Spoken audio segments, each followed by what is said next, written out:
I think that it's ironic to point out that on 5 years ago on this exact same day, many of us were standing before many of you, the media, after the killing of Alton Sterling. And I think back to 5 years ago, and I know I personally and many of my colleagues that are standing behind me that were here during that time, our immediate thought was to call in state police. Bring in Louisiana State Police to investigate this, because we trusted that agency and we wanted to make sure that there was a layer of trust in the community with that investigation with Alton Sterling. And here we are 5 years later, and while there's been a settlement, and it is the opinion of many of us that still has not been justice for Alton Sterling's death, because we have someone who technically can still be a police officer, who we know continue to work, continue to secure locations, continue to carry a gun, and we knew that he was responsible. And 5 years later, we know that there were many instances that should have been brought out, and that gentleman should never have been a police officer from the beginning. But it was nepotism that allowed him to rise through the ranks of BRPD. And now 5 years later, we know of Ronald Green and Aaron Bowman and countless other men, fathers, husbands, uncles who became hashtags because of police violence. And many of you, and first I want to thank the NAACP, because without them, we would have never seen those pictures of Ronald Green's car last year. We would have never started to ask many of the questions that I know many of you guys have asked. But before we talk about our next steps, I do think it's important that we discuss the things that have happened in the last 10 or so months in this building. Many of you know that after George Floyd, because of the leadership of one of our members, Senator Cleo Fields, that a task force was formed, and this caucus took our responsibility serious, not to just march on the outside and demand and ask for change, but we took our responsibility very seriously and marched into this building and made sure that we passed legislation to address this issue. So I want to call up our Senator Cleo Fields. Thank you, Mr. Chairman. Several months ago, a group of young people gathered on these very steps and protest for a shameful condition. And I said to them, I said, listen, you're protesting and you're protesting peacefully, and your protest without policy change is meaningless. And we committed as a caucus that we will make meaningful policy changes. And we created a task force, and it was a bipartisan task force, and we made meaningful change. We recommended 18 changes, and 16 of them passed this legislature this past session. Before this task force, police officers across the state were able to turn on and turn off of their body cameras. This legislature, in a bipartisan fashion, passed legislation that will require a uniform application of body cameras. So no longer officers will be able to, at their will, turn on and off their body cameras, as well as their dash cameras. So we will have uniform application of body cameras and dash cameras. We also will have a duty to intervene. So when a police officer sees another officer acting outside of the law, that officer will have a duty to intervene. No-knock warrants. We passed meaningful legislation to deal with the no-knock warrant. Chokeholds. Louisiana will no longer allow chokeholds unless the life of an officer or the life of a third party is in danger. So we have passed meaningful legislation this past session in a bipartisan way, and I want to thank the members of this caucus who led the way and want to thank the members of this legislature who made it happen. And I'd like to turn it back over to Chairman Jay. Thank you, Senator Fields. And one of the things that we've learned in the past 5 years, the community after an in-custody death, we always get several questions. We always get a lot of concern from not just the folks that we represent, but folks all across the state. And they want to know three things. And the first thing is they want transparency. And a lot of times I think that we make the mistake of thinking that the transparency is owed to us, the elected officials, or sometimes even you, the media, because you guys want to put it out there and want the community to see it. And sometimes even the community is really upset and they want that transparency. But honestly, the transparency is for the family. The transparency should ensure that that mother, Ms. Mona, who I've had the opportunity, and many of us have had the opportunity to talk to several times, transparency helps Ms. Mona and Alana and Aaron Bowman's family answer the questions of what happened to their loved one. And we were able to fight and ensure that after leaks, that family finally got at least a small bit of transparency. And then the second thing is what Senator Fields talks about. The community demands of us to come to this building and fight for change, to reform systems, and that's what we did. There were also changes at Louisiana State Police, and I don't want those to go unnoticed as well. We have new leadership there. We have a new colonel. We have a more diverse set of lieutenant colonels than we've seen in the department's history. And we recognize that. We know that Colonel Davis has gone in on the ground. He's instituted monumental changes that many of us support. And he's continuing to make changes every single day. But what we are learning story after story after story is that what happened in Troop F, what's happening in the state police, is much more than one man can solve. It's much more that he can do. He cannot simply continue to reform that agency and restore trust at the same time trying to cover up what we all know is a massive and systemic cover-up within that department. So today what we are doing is sending a letter to the United States Department of Justice, our Attorney General, Merrick Garland, and we're asking for a full-scale, top-to-bottom patterns and practice investigation, not just into Troop F, into the entire Louisiana State Police.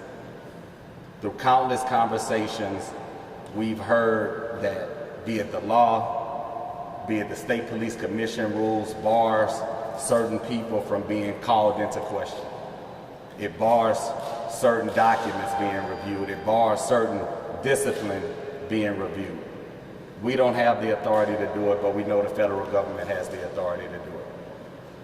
We are writing a letter to the U.S. Attorney asking that he implement that full-scale, top-to-bottom patterns and practice to make sure that there are no systemic violations of constitutional rights or federal statutory laws by the hands of Louisiana State Police. And let me say this, because way too often there's this pitting of one side against each other. We did not come to this decision lightly. And I want to personally thank some of those troopers who we know, Albert Paxton, who's come out, Carl Cavalier. When we all started these conversations about police reform, we heard consistently from police officers, no one hates a bad officer more than a good officer. And when police officers are in our communities and when there are issues and we bring them to talk to the community, those officers always tell the people that we represent, when you see something, say something. So I want to say thank you to Mr. Paxton and Mr. Cavalier because they finally practiced what they've been preaching. They said something. They have been the good officers that we've been waiting for to step up and say, look here, go there. And we know that it wasn't an easy decision. And we know that their career may be different. But we owe it not just to the families, but we also owe it to those two brave troopers and other troopers who have continued to shed light on the patterns and practices of the Louisiana State Police. So today we are sending that letter, and I'll let you know what is entailed in a patterns and practice investigation. Our letter will highlight some of what we already know has taken place within the Louisiana State Police. And the Department of Justice will come in and they'll look at the pattern of practice of different stops by state police, searches, arrests, use of force complaints, discriminatory policing, violations of all constitutional rights. That investigation will require them to come here and not just meet with state police, but meet with community stakeholders. They will do a top to bottom investigation. They will send us a report. They may make certain recommendations. Those recommendations may result in an agreement, what we all know to be a consent decree, to require state police to assume certain actions. I think we owe it to the people of our great state to have the federal government to come in and do this full-scale, top-to-bottom patterns and practice to make sure that what we are seeing happen in the state police is eradicated. We want them to look at any and all systematic violations of constitutional rights and violations of federal statutory law. And with that, we'll take any questions. Yes, sir. Have you spoken with the Department of Justice in advance? We have not. Once we send the letter out this afternoon, we'll make the necessary contacts. Our letter will be sent to Mary Garland, of course, the new head of the Civil Rights Division, Kristen Clark. We'll CC her to make sure that she has it, and several members of our caucus. We have relationships. We know folks there, and we'll make sure that this is a top priority, as we have with the Ronald Green investigation. We talked to Justice about that. We've asked for it to be expedited.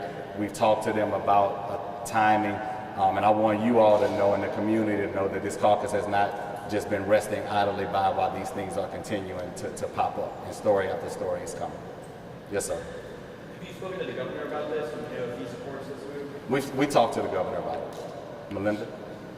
I was wondering if you've given the state police a heads up that you're going to be doing this, and what kind of feedback you got from Administration and the governor's office and top brass at state police, they know and understand the request. But you don't want to talk about what the reaction was? I can't talk about whether or not the colonel supports it. We interviewed Carl Cavalier last week, and he was adamant that people need to go to jail.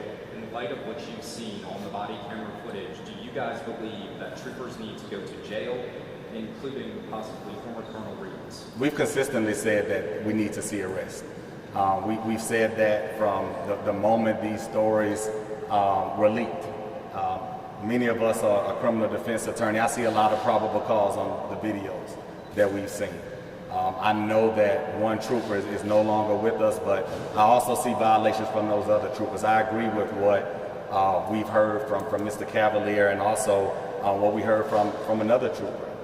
There are consistent violations that we see criminally, and folks need to be arrested. And that is one of the reasons why we want the feds to come in, because we know and understand that there may be troopers who are no longer state troopers, but we still paying their retirement. The taxpayers of this great state deserve to know what has happened with state police, and they deserve to know that those issues have been eradicated. Albert Paxton's case notes show that he was basically stonewalled from the very top, from the Troop F commander to Colonel Kevin Reeves. What would you like to say about that? The fact that he basically could not do his job, even though he was the investigating trooper for Ronald Reeves' death. What we said is why we're here today. We need a full-scale investigation. Those folks, in my opinion, in many of our positions, those folks should be brought to justice. Again, Mr. Paxton, he has been one of those officers that they consistently tell us about. He's that good officer that's trying to eradicate those bad officers so that badge that he wears can be proudly worn, and that's what we all want. Yes, ma'am. Are you satisfied with the Baton Rouge FBI office? I'm sorry? The FBI office here in Baton Rouge, are you satisfied with them? They supposedly looked into this case, the Ronald Green case. If we were satisfied, we wouldn't be here today. In terms of the new colonel, he's made a lot of changes, and he's changed leadership at Troop F and throughout the agency. I guess I'm wondering, why do you think that he won't be able to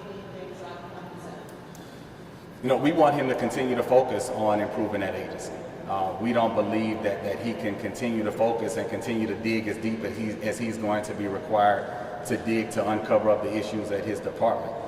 Through several conversations, we also recognize that there are rules and laws in place that prevent questioning of certain individuals that we know need to be questioned. And we want the colonel to continue to focus on those reform efforts and continue to do his part. And we don't feel that he can adequately do that and continue to keep digging. One more question. Yes, sir. Do you have full confidence in the colonel that he can do the things that you would expect him to do other than this federal investigation? I think that the colonel has shown in very short order that he has what it takes to attempt to reform his agency. I know that for several years those reforms didn't take place.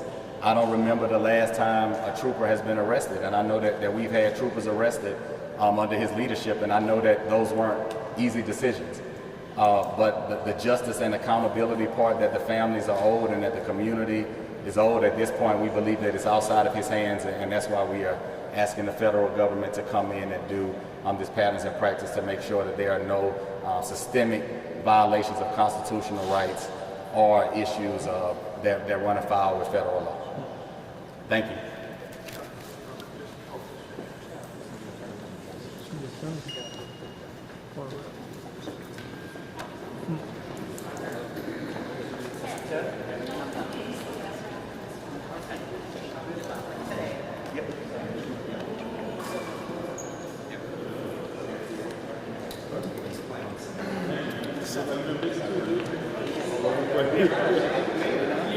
Yeah.